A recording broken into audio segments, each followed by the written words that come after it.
Abra la puerta, she screamed. Secret Service agent Cain Lemaire shot up in bed.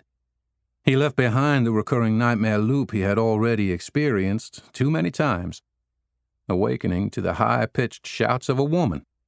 "Open the damn door," she repeated in a thick accent. These were not cries for help, but the sounds of an angry woman demanding attention, pounding on a door down the corridor from his room. Cain blinked his eyes several times, struggling to read his watch in the darkness. The curtains were half open, but the sun was not yet out. He flipped on the bedside lamp and saw it was barely 5:30. Who is she? He wondered. And why is she banging on a door at this hour? She continued making a commotion in the hallway. He rolled out of bed and threw on a hotel robe he took from the closet. He grabbed his cell phone and government-issue Sig Sauer 357 off the nightstand, concealing the pistol in the outside pocket. The fully loaded gun was heavy, like a brick. It pulled noticeably on the robe. He cracked open the door but didn't see anyone. He opened the door wider, making sure to scan the hallway. He peeked to his left and right. A strong perfume permeated the air. The source was surely the scantily dressed brunette a few doors down. She had a large purse slung over her shoulder. When she turned to look his way, her gaudy, oversized hoop earrings swung wildly. Cain recognized her. She was striking enough to have caught his attention the previous night. She had been sipping a cocktail by herself in the hotel bar when he'd passed by on his way to his room. "Your friend kicked me out without paying me," she cried out. She marched toward Cain in her shiny leather high heels. "Tranquila," he said as he raised his palms to her, in an effort to slow her momentum. "Tranquila. No es un problema." He knew her theatrics would draw unwanted attention. "Relax. I will fix this. Trust me." "I don't trust you. I don't trust any of you. That maricon agreed to pay me. He owes me $600. She pointed down the hall without taking her eyes off Cain.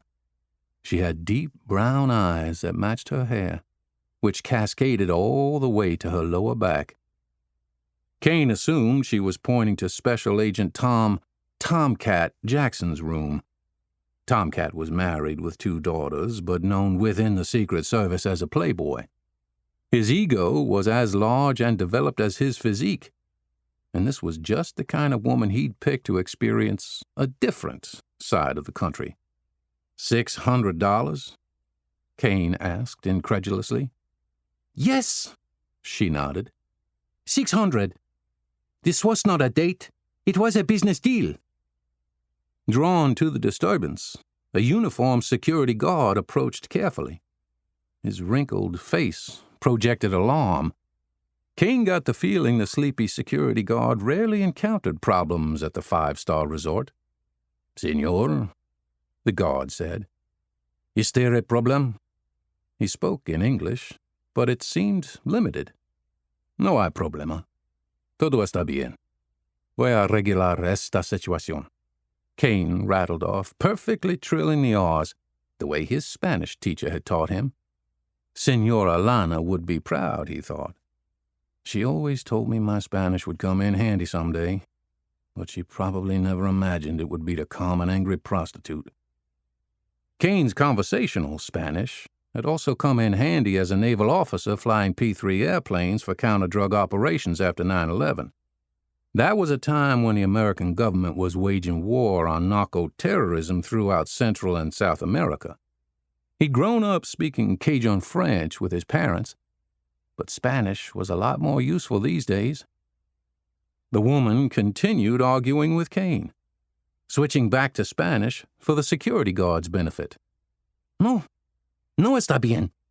Ese cabrón me debe dinero." Watching them interact, Cain sensed that the security guard knew the señorita. Cain overheard her mentioning the president, and that's when he interjected. He had to. "I already told you. I will take care of this." He walked toward Tom's room and knocked on the door. There was no answer. He knocked louder. He's a liar. Mentiroso. I know he's in there, she yelled. Cain reached into his pocket. Wrong pocket, he thought, as he felt the steel of the Sig Sauer pistol. He fished for his BlackBerry in the other pocket. When he found it, he thumbed his password and telephoned his partner. He even placed his ear to the door and could hear the faint tune of Tom's smooth Latin ringtone. Tom had changed it during their flight down. Tom didn't pick up, and eventually the call went to voicemail. Cain tried to turn the door handle, but it was locked. He looked at the upset woman and the security guard. He shrugged his shoulders. I'm sorry, but nobody answered. The prostitute became more enraged. Voy a llamar la policía. La policía! Police! She threatened. I want to file a police report, now! The guard was sympathetic to the señorita's threats to involve the police. He was muttering something about how the American officials invaded the hotel like locusts and acted as if they owned the place.